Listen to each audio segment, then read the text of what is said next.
Species. This is Steve. Quick disclaimer. As will soon be evident, this episode was recorded a few weeks ago before the NCAA tournament was canceled.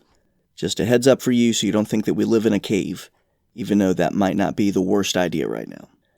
Thank you for listening to Origin of Species, and we hope that you enjoy this immediately outdated episode.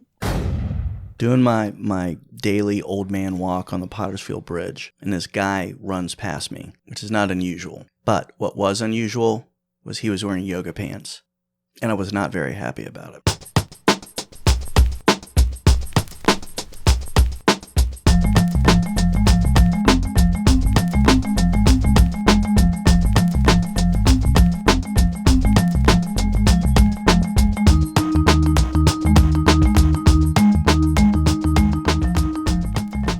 All right, welcome to Origin of Species. My name is Scott. I'm here with my friend Steve.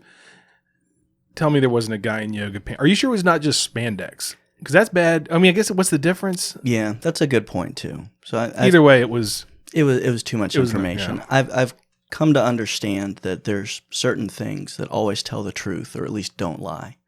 Children, hips, and yoga pants. Yeah, you kind of everything's out there with it, which I think wouldn't necessarily be a bad thing if the guy was in shape. So I think that was the other thing that made me mad. So first, the dude runs by, and I pretty much get a good idea of what his backside looks like. And after that, I realized, like, am I over-focused on this? So then I checked out everyone's butt that walked past me for the rest of the day. And all the other joggers had traditional, even they had jogging pants on. It wasn't that clingy. You're going to see, Well, the thing with the yoga pants is they go too far into the crack. And I'm sorry, it's just, we don't need the contour that far. It's like, at least good old fashioned sweatpants, you're still seeing some shape there.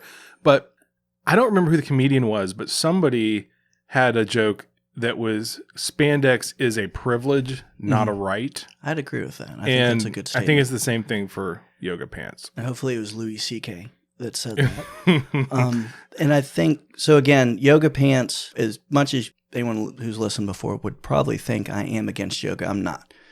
I look at it as stretching class. I have no problem with it. For people in good shape wearing yoga pants in context at yoga, I don't have a problem with it. Yeah. But I think, again, the big problem was the guy ran past me, and he shouldn't have been wearing yoga pants. He needed to be out there running. If he needed to do several more laps before he earned the right to wear yoga pants, because I didn't need to see. These were like body positive yoga pants, or the opposite? Like, how does that all work? Because you're not trying to shame this guy, are you? Or maybe you are. Oh, shame is okay, right? We don't want to ever body shame a lady, because that's just bad manners. That's true. But since he's a dude, I think we can do I'm that. okay with body shaming dudes. Yeah, I'm fine with that. So, and it's not even body shaming, it's wardrobe shaming. Because this is body shaming. It is body this shaming. This is definitely. It looked like he was he had tried to smuggle out 2 giant bags of mashed potatoes. So that I like the one where it's like 2 hams or two hams fighting in a sack or whatever. Yeah.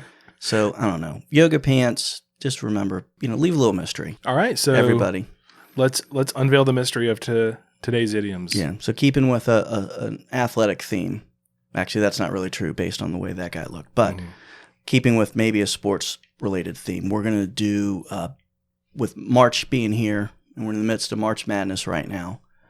I thought I'd do a basketball themed episode and look at some idioms that are related to basketball, or at least have some roots related to that. Mm-hmm. So just to start out with March Madness, get a little bonus one. So March Madness, of course, refers to the NCAA men's basketball tournament that's ongoing right now, where it used to be 64 teams, and now they have some sort of gimmicky play-in games, which confuse me. So I don't even pay attention until they're past that. At the end, there'll be one winner, there'll be one champion. And I like tournaments because I think it kind of evens out. You have the chance for teams that maybe aren't good to go up against a team that's much better than them. Yeah. And upset that. You get the whole Cinderella effect. Well, I do like with basketball how teams still want to win their conference and their conference, championship, their conference tournament. Mm-hmm. That's not like totally done away with. It's still prestigious. But then you have this big battle royale of like every, the top, whatever it is now. Like I said, 68 teams in the country. Yeah. But It is the best time of the year for me. It's baseball's coming back. It's spring. You get the grill back out. Yeah. Not that mine really ever goes anywhere, and you get maybe the best of all, March Madness. Hopefully people have been going to the gym since January and then they're putting on their yoga pants. Not always the case. But back to this. So March Madness, just a little bonus one here. That actually was coined by Brett Musburger around 1982 when he was doing coverage of that. So thank you, Brett Musburger. They call him Uncle Brett or something? Doesn't he have a nickname like that? I'm thinking, no. Yeah, somebody else I'm thinking. Uncle Vern, maybe Vern Lundquist. Yep. Yeah, okay. Brett Musburger, though, is one of those top guys that you can just listen to. And he's been around forever. He's at that kind of age. I remember him since infancy almost. Yeah, he has. One of the things I also like about March Madness is gambling, which I don't know we're supposed to say out loud, but we'll see. Yeah. I enjoy getting in a good tournament. And I don't know if you remember years ago when we worked together, we were in a massive 114 person tournament that I learned a lesson from it. But I think I think it was 118 people, and I think I was 114 out of that. Yeah. It was disgraceful. Yeah. Well, I think you learned... And I learned on your behalf. I mean, I didn't do well either, but I didn't come 114. You didn't come out that bad. And ever since that, whenever I do a tournament, I don't know if I give my secret away, I keep it pretty chalk. Like, I just pick the favorites and maybe one or two upset. Yeah. And usually do. I won 3 years in a row on someone online.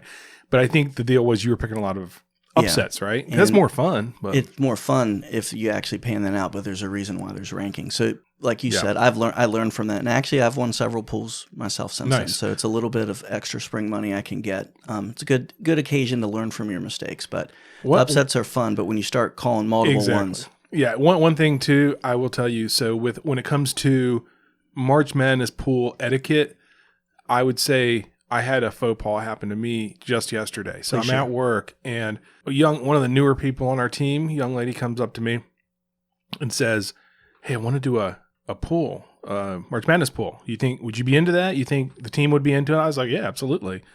Yeah, let's do it." And she's like, "Okay, cool." She's like, "You're really good at getting people excited about stuff." I was like, "Oh, yeah, cool. I'm down." And it was just kind of a silence. And I go, "Okay." So I'm like, "All right, so you're going to run it, right?" She's like, "No, I thought you could run it." No.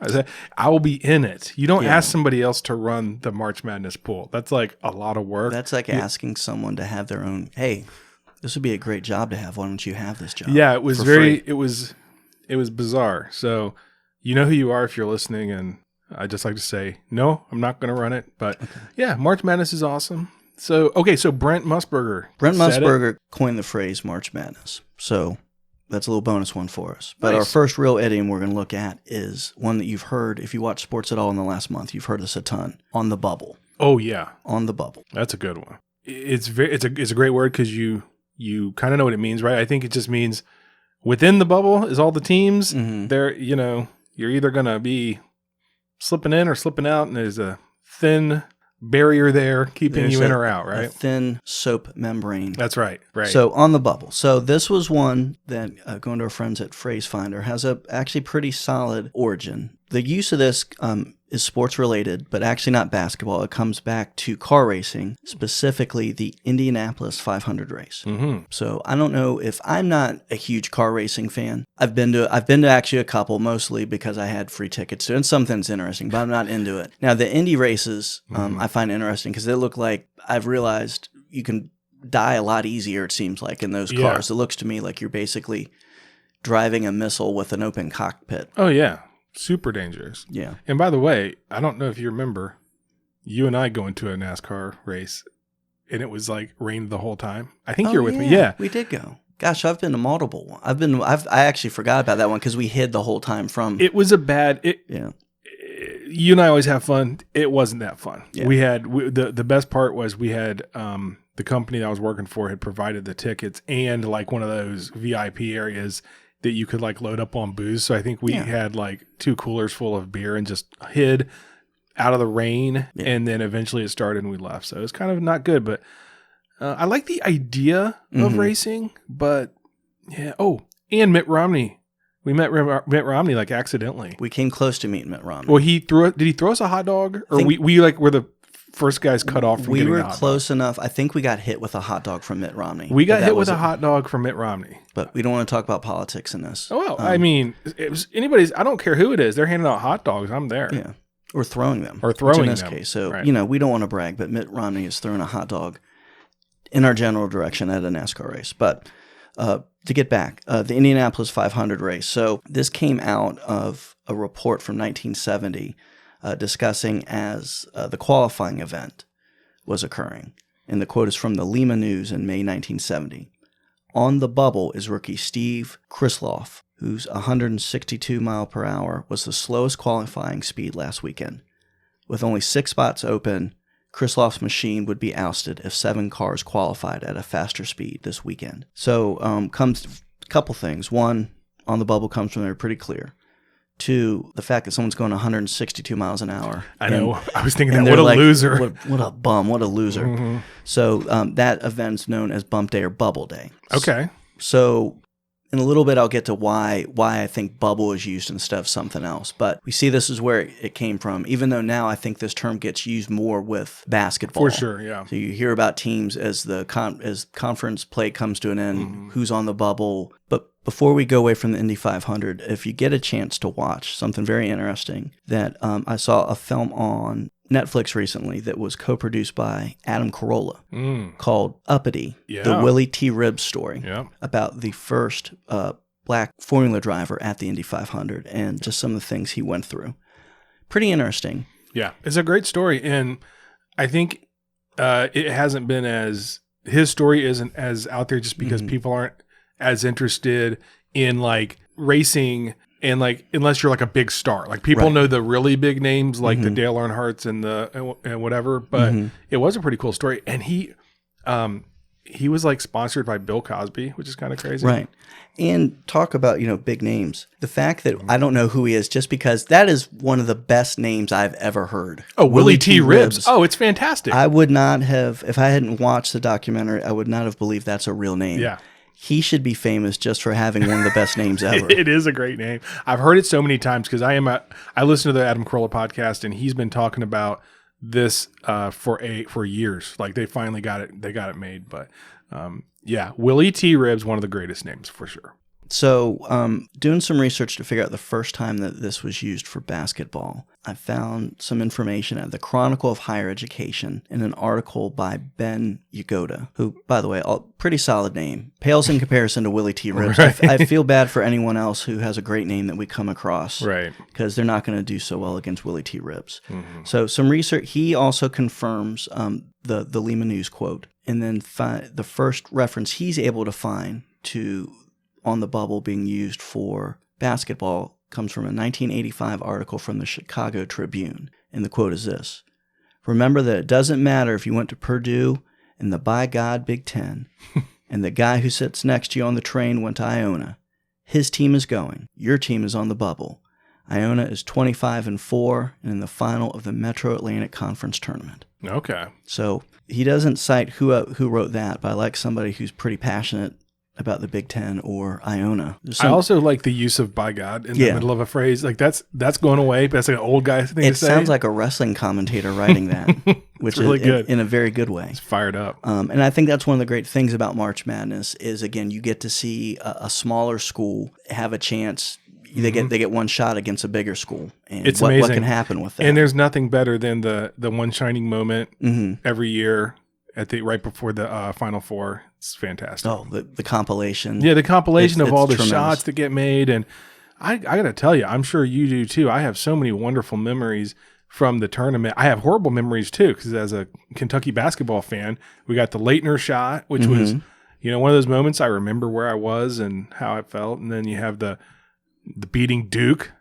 1998 Scott. Anyway, whatever. It's highs and lows and so much drama. So semi-related to that, I remember I was a huge college basketball fan in the early 90s, and I can, for some reason, tell you where I was, and I wasn't watching that game. And this has always haunted me. I will tell you why. For some reason, that night, I went out with some friends to see a movie called The Perfect Weapon with Jeff Speakman. And you're probably thinking, I've never heard of that movie. That's what I was and thinking. There's probably a reason why you haven't heard of that movie, because it's not that good. And I've never heard of Jeff Speakman. Exactly. This was, I had kind of... Did you get like free tickets from like Tommy and the Bull or something? What happened? That's a good... I wish. That would have been... Were you with us when we went and saw... I think you were. We got free tickets to go see Jean-Claude Van Damme in Sudden Death, and Chuck the Intern was there. Does this ring a bell? No, it doesn't, because that would have been you were already in college or something. But so you missed that game. Wow! That. And by the way, this is you don't have any TiVo or web clips to watch. You just had to hear about it. But did you have a team? You just liked college basketball. I don't remember you having a team. I had to be different. So I decided a few years prior that my team was the Illinois Fighting Illini. I do remember that because you had I think you had an orange. Or maybe like a white or orange shirt. Yeah, I did. And I was a fan of Sweet Lou Henson, the basketball coach. And the good thing about liking Illinois is it gave me another reason to hate Bobby Knight, because he wouldn't shake Sweet Lou Henson's hand one time. What a jerk. Which led to my dad giving me as a Christmas gift one year Bobby Knight's autobiography. That's really funny. I specifically remember how much your dad, I don't know if he hated Bobby Knight or he just was intrigued by him. I remember him watching Bobby Knight clips and like making comments like, he's such a jerk. Just standing there watching him, Yeah. So I also got a lot of my sense of humor from my dad, but it was also that time in my life where Christmas still equaled how you got 80% of your stuff for the year. So Chris got a Jose Canseco baseball glove that one year, which is technically a good gift, but he was not happy. Yeah, I remember because that was it. You're right. That was like your one shot. I mean, that was my one shining moment to get stuff for the year, and that did not happen. The Bobby Knight autobiography, which is actually was it an auto or just a it doesn't matter. Yeah. All right. Whatever it was not appreciated. So first time that's used, 1985. Okay. So this gets to. Why bubble? Why not something else? And put you on the spot for a second. Yeah. What could be some other things you could say? You could see on the cusp. Yeah. On the edge. On the cusp, on the edge. But on the bubble just seems to, I mean, we've heard it so much maybe, but it just, you kind of know what it is. I don't know. There's not really another good one. Last one out, It's good. It's a good visual for sure. Right. So I kind of have put together what I think the reason is. And I think it's because, and I'm going to go to a column that Ben Zimmer wrote. Kind of a boring name. Sorry, Ben, but okay. We had Willy T. Ribs. And Ben Zimmer's coming in at a tough time to have an unexceptional name. But I like Ben Zimmer. I follow him on Twitter. Oh, okay. He works for Wall Street Journal. It's okay. He's not going to come after you. He's not like saying Barry Popik's name wrong. Right. I think Ben Zimmer can deal with that. You mean Ben Zimmer? No. That would be the equivalent of Barry Popik being called Barry Popik. But so he has an article called "The Bubble That Keeps on Bubbling," and talks about how bubble is used for other things, including I think we hear it a lot now with financial markets, the housing bubble, the stock market bubble. Right. He traces back the financial sense of it to a poem by Jonathan Swift from 1720 called "The South Sea Bubble." Cool. We haven't had Jonathan Swift around for a while. Yeah, and about the devastating loss to people who had invested in the South Sea Company when it went up. And the poem is, "The notion too late will find, computing all their cost and trouble. Directors' promises but wind, South Sea at best, a mighty bubble." And one more bubble reference that I feel obligated to get in from a British newspaper archive talks about a time where there was a mania around tulips in the 1630s. A tulip bubble. And when you hear tulips, who do we think of? The Dutch. Our friends, the Dutch. So we haven't seen the Dutch in a while. So I just want to kind of throw that in there. Well, I don't know how I feel about a Dutch bubble.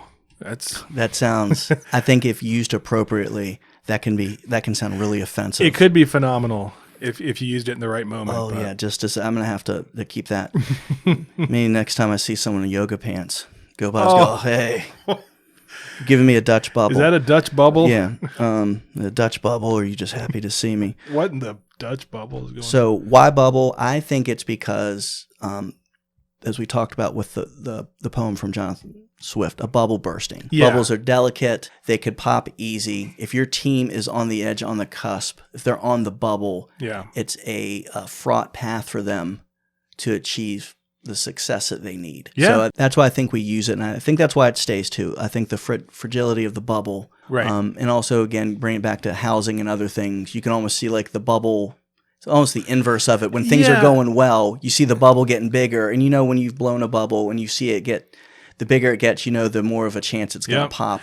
Well, it's interesting not to get too heady here because the bubble will burst as I try to explain this, but it is interesting how words and phrases reflect physical things a lot of times because it kind of all comes back to math when you think about it. A bubble itself is built on math, right? Like it can only expand so far until it pops. It can't, physics really, which is math. And it's the same thing with all these bubbles that burst, like the tulip bubble or the .com bubble. I would like to also say my life hasn't been all that interesting, but I have thought about maybe I should write some memoirs or like some phony memoirs where it's way more exciting than what my life actually has been. But I have been part of many bubbles. Yeah. I've been part of the .com bubble. My first job out of college was a .com, right? That had venture funding and popped. And then of course the mortgage bubble. And you start to feel like Jonah. You're like, hey, every industry I work in has gone through a bubble and burst, but I'm still around, getting so you're still employed. Here. Yeah. Just like you're no longer on the bubble. No, I'm not. I'm in the bubble, hopefully for now. I've heard some good stuff about the tulip game. So I'm thinking about getting involved in that. You've invested your 401k in the tulip market. Right. Nothing bad can come out of that. So the next basketball themed idiom we're going to do, I don't know if it's really an idiom, but it's a thing that's maybe a slang. I don't know what you call it, but it's a high five. So it's really the name of a greeting or a gesture. Yeah, slang. Mm-hmm. So I thought, originally when I did my research, I think basketball, I think high five. Mm-hmm. Phrase Finder pointed to that also initially. Mm-hmm. However, I get a little bit of a twist here. So it looks like we're going to start with basketball. There's a twist. But there's a twist that'll go to another sport. So high five, as you know, is the greeting where two people slap palms in a high and awkward way. And I love high fives. And I love them in the worst dad joke way possible. And I have my whole life because there's nothing more obnoxious than I think a high five. Yeah. And one of the reasons I ensured that I would meet my wife and be married after college was I had a habit in college. Whenever I'd see people, I'd make them high five me, and I would go for I would leave it up very high. Yeah. And if it was someone shorter than me, I would make sure I'd kind of peek my toes at the last second and make it as awkward as I possibly could. Yeah. It is a good way to rub the face in somebody that is a little maybe more diminutive. And also to make sure that you are as sexually unattractive as possible. I've found that's a good way. It reminds me of when you talked about doing the thumbs up in a photo. It's very similar. It's like high five is not cool. Yeah. What can I do to make sure that this woman has absolutely no interest in me? Right. Got it. Yeah. High five. High five. So I have a lot of thoughts about high fives, but I think I want to start with a personal story if that's okay with you. I in 7th grade, got injured a lot from playing basketball, and I would hurt my ankle all the time, roll my ankle. But the most embarrassing injury I've ever had in my life was I fractured my right ring finger high-fiving someone after a basketball game. Wow. So our little school that you and I went to had just won a big-time varsity basketball game, for us. And we ran onto the court, and myself and Josh Hanna did a real hard high five. Right. And I started noticing shortly after I was in a lot of pain. So that's pretty much the story. Went to the ER, and I had a long fracture and had to wear a splint, and got to explain to people that I injured myself high fiving, which is probably the dorkiest or the whitest way to get an injury. But I even that out by being a big fan of the High Five, the R&B group. Do you remember them? They had some hits. I do. Back in the day? Vaguely. They were kind of that generic, there's a whole bunch of them of, four or five guys that sang well. Kind of like New Edition wannabe sorts. Exactly. So they had I Like the Way, which was the kissing game. But my favorite was I Can't Wait Another Minute, which is a wonderful song. So yeah, they were very good. And I mean, there were a lot of generic groups, but they were very young as well. But then to bring it back to the white people side, there was, I don't know if you remember the High Five and White Guys. I do. And this gave me an excuse to look them up. And I couldn't remember I knew it very well because as soon as I saw high five, I thought about high five and white guys, but I had no idea where I had seen that at. Yeah, I didn't either. I just remember. I remember it. I remember probably maybe you talking about it, other friends talking about it, and I remember as just being a dorky, some dorks. And it's just a quick Google search is yes, it is some white dorks, and it's from a. So as I did some research on that too. So it came from a show called Almost Live. Okay, that I believe was out of Seattle. But when Comedy Central started, before they were more of a behemoth, they just needed things to fill the air. So that show was on there. So that show gave us High Five and White Guys, and also was the origin of Bill Nye, Science Guy. Oh, he came from that. Okay, he was actually a comedian in that troupe, and is in some of the High Five and White Guy videos. If you get a chance to, I'll have to check it out, see if it holds up. But nothing screams comedy to me like Bill Nye the Science Guy. No, well, I would disagree with you in most cases, but in this case, it actually is pretty funny to watch. You get a chance to go to YouTube and see High Five and White Guys. All right, we'll check it out. So okay, I feel better now. I've purged all my high five stories and references. So. And I've learned that. I think the best part that no one else will get out of this is it was Josh Hanna was the one that broke your finger. Josh Hanna had that Virginia Beach plumber's grip, as we've talked about before. So he got a hold of that finger to not let go. Nope. So actually, though, very good segue to one of the claims of inventing the high five. So according to phrasefinder.com, a high five was invented by University of Louisville basketball player Derek Smith. Okay. He claimed to have invented it in the 1979-1980 season. This was noted in a book by P. Dixon's Basketball Dictionary from 1989. The origin of the gesture and the term were claimed by Derek Smith of the University of Louisville basketball team, which won the NCAA championship in the 1979-80 season. Smith was quoted widely to the effect that he and two fellow Georgians on the Louisville squad, Wiley Brown and Darryl Cleveland, created it during a practice and introduced it to the nation in 1979. So, normally Phrase Finder is scripture and Bible for me on these things, but I have to disagree for once, and I have actually factual information that dissuades it. So it does come from a sport, but actually comes from the sport of baseball. I thought you were going to say auto racing, and I was going to say that's pretty dangerous. Well, and I wish Willy T. Ribs had invented it because it'd give me another reason to say Willy T. Ribs. Well, I think you just found another reason. Oh, I'm glad I did. So actually, the story, which is verified from a couple different resources, but I'm going to go through a resource I don't use too often, but will today, businessinsider.com. In an article they had from last year's National High Five Day, and has a photo of the first high five ever. So it was administered by a Los Angeles Dodgers baseball player by the name of Glenn Burke. After a player had hit a home run, his 30th of the season, and as this player came back, Glenn Burke administered a high five in the batting circle. The player was former Reds and Washington Nationals manager Dusty Baker. Oh, Dusty. So good old Dusty Baker. So, first of all, I really like the description there that the high five was administered. That's very technical. Do you know, is there video of this somewhere, or is this lore, or you're just reading about it? But I mean, I'm wondering if, you said there's a photo. Yeah, well, I have a photo here. There's also a documentary on ESPN called The High Five. Oh, really? Yeah. So I have verified this from multiple sources. It doesn't, well, I wasn't questioning you. I just was curious about, I'd like to see it. I'm not surprised Dusty's involved. You know what? I think I now remember hearing that when he was the Reds manager, about how he invented the high five or did the first high five. I always thought it was just him talking, but wow, that's crazy. And that does sound like something that someone would say that's full of crap. That's right up there with you telling your brother that you invented Doritos. Yeah. And well, the shame of that was it took him a very long time to realize we weren't really living that Doritos life. Right.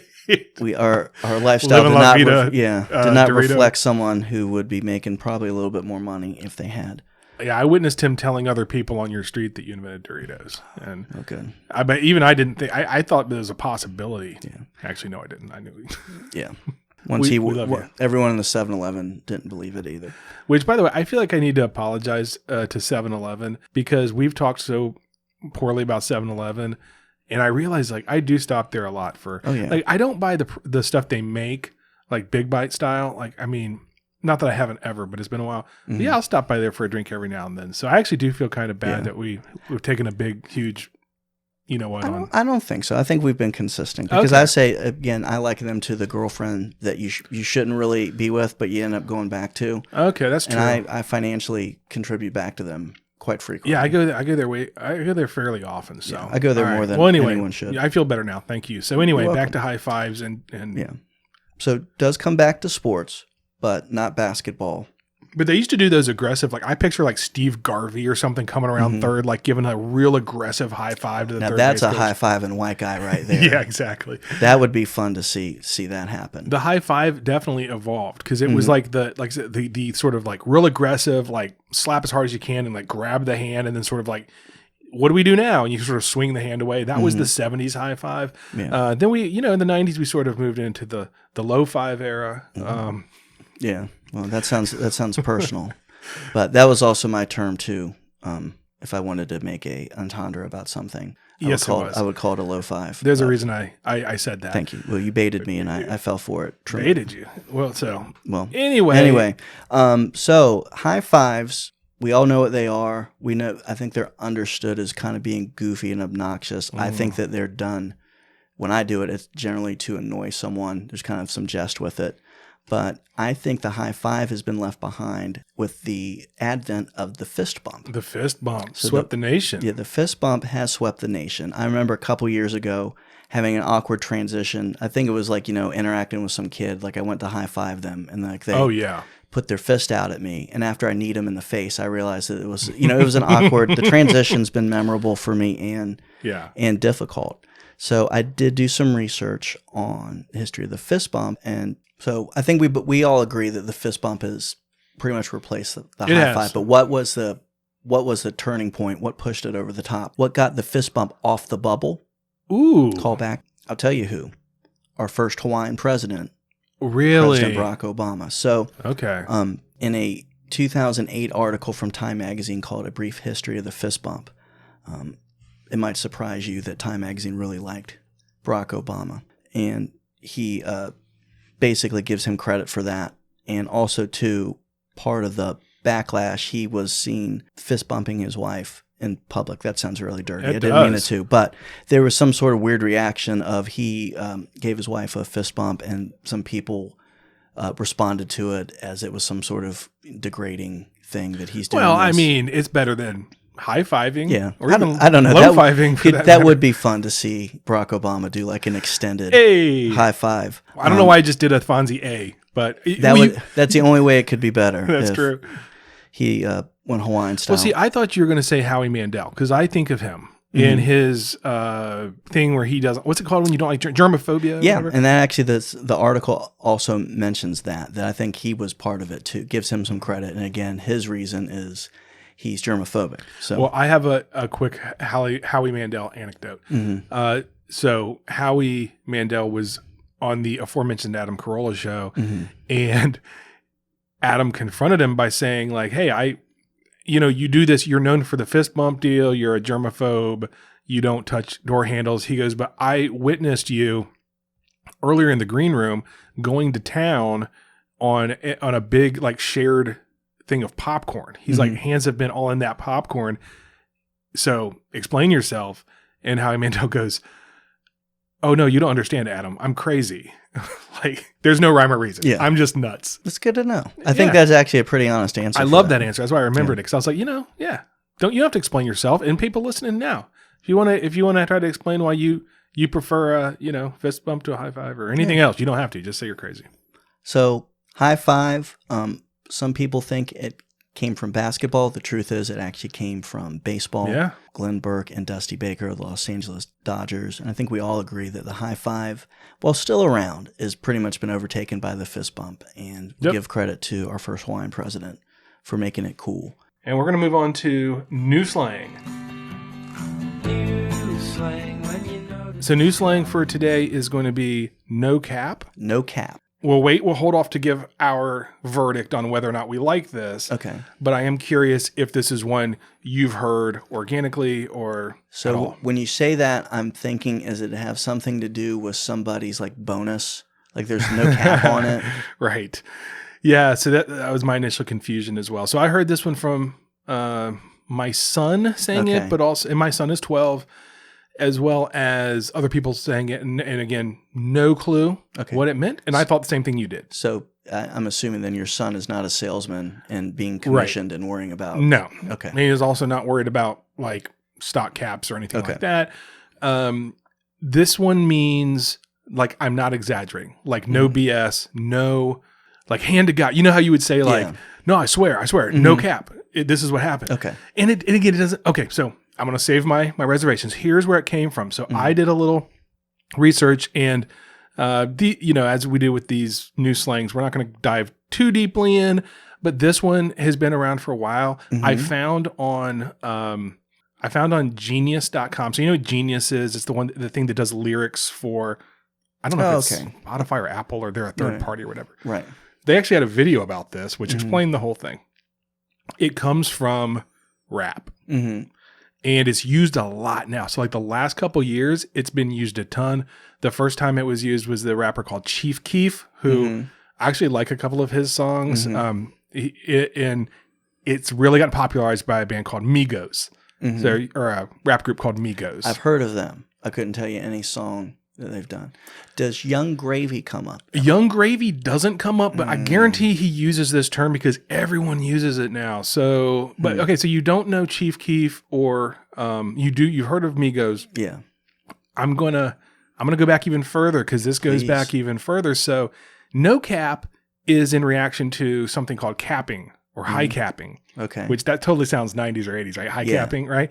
And that goes back to Ghetto Boys, Willy T, who explained on this video, this Genius video, that high capping is like the Southern way to say fronting. Like, don't be fronting. I can't see. I can't. Oh God, I sound like I'm about to high five somebody right now. But so it's like the Southern way to say that. So there are a bunch of lyrics back then that say, quit your high capping, or basically quit posing. Quit putting on a false stance.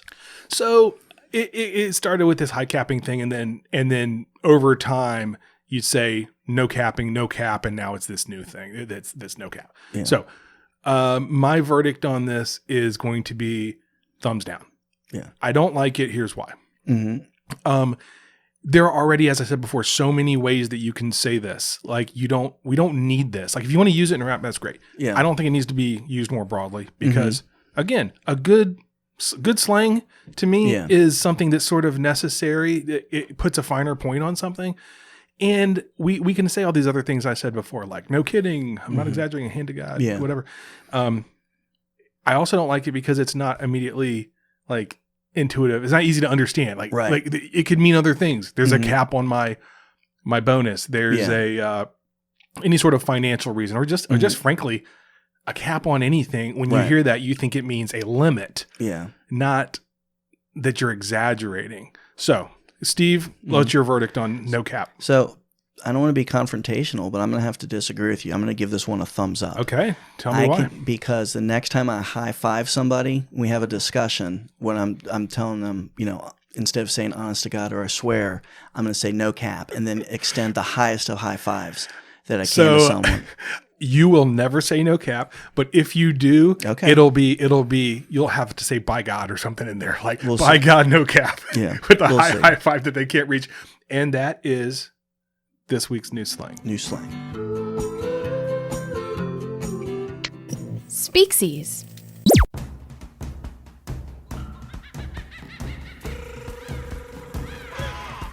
This is Steve from Origin of Species. I'm very excited to tell you about my first solo podcast for the Species Network. Coming this spring, inspired by my love of nature, a podcast that provides a critical examination of animals and how they affect the world around us. Animals That Suck. In each episode of Animals That Suck, a special guest and I will discuss awesome animals like cats, possums, and Mindy the dog. Also, we will examine animals that are clearly terrible, like bears, raccoons, alligators, and probably your dog if you call it a fur baby. Animals That Suck will debut on March 31st as a special episode of Origin of Species. Don't miss out. Subscribe to Origin of Species today at your favorite podcast provider. See you on March 31st for Animals That Suck.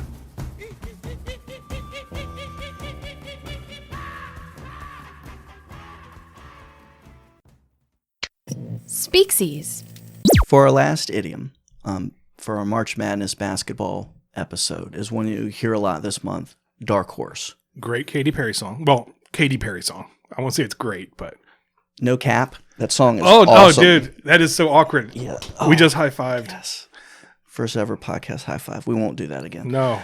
So dark horse is someone who's previously little known who emerges to prominence in competition. That's from Phrase Finder. Mm-hmm. You'll hear it a lot about small schools that, they're not necessarily small schools. They're not the number one seeds. There's somebody that they'll call a dark horse. I remember, I want to say University of Arizona they had a streak. They were always the dark horse. Interesting. And I think they were the school that one year I had that total debacle in the March Madness. They were the ones that... I called a bunch of upsets and also decided that they were going all the way to add to. Yeah. They I don't like them at all in those tournaments because they aren't good during the season, and then somehow in the tournaments they had a few tournaments. They actually won the whole thing, like you said, and it's like, who are these guys? And hence Dark Horse. Yeah, I will say I feel like Dark Horse gets used now.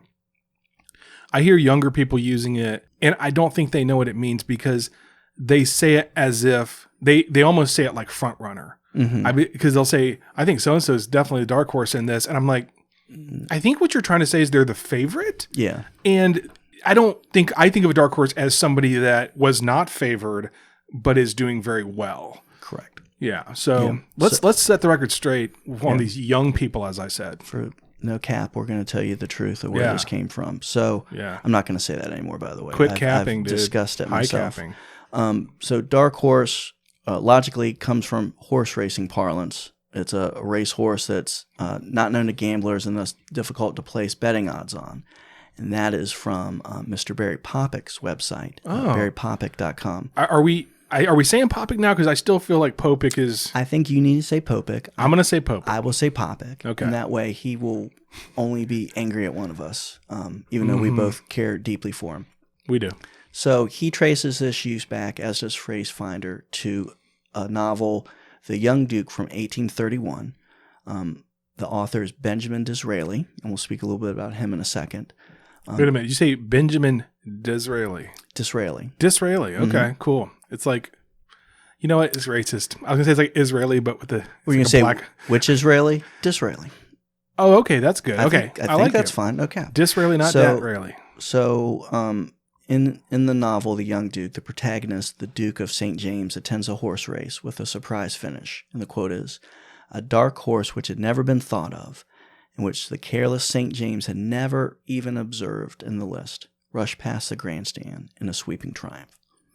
I like it. So it's kind of poetic. It's well written. Yeah. So to go back to Benjamin Disraeli, a British politician of the Conservative Party from the late 1800s, was known for a couple things. So most famous for being a politician. He was a very prominent British politician, including being prime minister. Also was the only British prime minister to have been of Jewish birth. So if his name seemed to give it away. He's somewhat of a dark horse then. Yeah, you would say that. So pretty illustrious life, including being prime minister, which that's enough to kind of retire on off of that, but also an author. Is he the one that wrote Lessons from My Father? No, that was Mitt Romney. Oh. When he was throwing hot dogs at us. Okay. His father taught him how to throw hot dogs when they were in Mexico. So Benjamin Disraeli, on top of being a prime minister, was also a fairly prominent author. Some of his novels included Vivian Grey, Popanella, like vanilla with pop instead of a V. Okay. The Wondrous Tale of Alroy. Okay. The Infernal Marriage. Ooh. Popanella. I'm still thinking about that one. That sounds like a new Slurpee flavor. We Yeah. should tell next time we're 7-Eleven. Following The Infernal Marriage, you might think that doesn't sound like he'd be fun to be married to. Right. His next book, however, A Year at the Hartlebury, or the election was written with Sarah Disraeli. Oh, okay. So husband and wife team. I like it. Yeah. So I had known of him. I had heard of him. I did not realize he was an author. I had known of him for being the first British Prime Minister of Jewish descent, and he was also name dropped in a Cream album, Disraeli Gears. Okay. Wait, what? There was a Cream album called Disraeli Gears? Mm-hmm. You're joking, right? If I was going to say something, are you trying to set me up to say no cap again? I would. No, I thought about it for a second. I'm not. I don't know. I mean, I know a couple Cream songs, but I don't know about Disraeli Gears. Yeah. So Disraeli Gears is one of their. Well, they only had a few albums anyway. Well, but Strange Brew and Sunshine of Your Love are both on. They're on that album. That's that album. Okay. So, wow. I feel dumb for not knowing who this guy is. But now you do. That's the beauty of this. And again, thank you, Mr. Barry Popick. Barry Popick, thank you for helping us out. So to conclude with Dark Horse, another arena that you hear this used in a lot is politics. Yes, especially during primary season. Mm-hmm. So a president that is across a couple resources noted as being the first one to be called a dark horse. Beto? Close. Close second. Was actually James K. Polk. And what's interesting about this is I found multiple places that refer to James K. Polk as a dark horse. I couldn't find anywhere that listed the first resource of it. So it's something that everyone seems to say, including Mr. Barry Popick, but does not give the reason for or the origin of that when it was first used. James K. Polk was the 11th president of the U.S. During his tenure, America's territory grew by more than 1/3 and extended across the continent for the first time. This is according to his bio on history.com. Born in Mecklenburg, North Carolina, but mostly raised in Tennessee, where he first became prominent as a politician. On whitehouse.gov, he's referred to in the opening paragraph as the first dark horse presidential candidate, which I think is interesting. Mm-hmm. But my favorite things about him were his nicknames, Young Hickory, and also because he was a great speaker, but not very tall, Napoleon of the Stump. So maybe instead of saying a basketball team is a dark horse or a political candidate is a dark horse, maybe we should start referring to them as the Napoleons of the Stump. Could be that Arizona team really could be the Napoleon of the Stump this year. I like that. It rolls right off the tongue. Yeah, it definitely flows. Mm-hmm. So in conclusion, as we look at these basketball idioms related to March Madness, yes, we hope that you did a good job of not picking too many dark horses for your bracket. We hope that you are no longer on the bubble, that you're doing well, you still have a chance to make the Sweet 16, that you will, when you win, you'll high-five somebody. Yes. And most importantly, if you go for a run and you're not in good shape, do us all a favor and don't put on yoga pants. This is Steve from Origin of Species. Thank you very much for listening to our show today. I'm going to read a positive 5-star review from Nikki89, who wrote, "Interesting, smart, funny. I'm a nerd for useless fun facts and trivia, so this podcast was a hit for me. The topics are interesting and explains words and phrases we've all heard, but may not know the meaning of. Great show, well worth your time. We'd like to say a special thank you to Nikki89. Thank you very much for supporting our show and taking the time to write us a review. If you like our show like Nikki89, please leave us a positive rating and a 5-star review on Apple Podcasts. When you do, please send me a screenshot via Twitter or email me at steve@speaksies.com and we'll read your review on air and give you a shout out. Thank you again, Nikki89, and thank you for listening to Origin of Speaksies.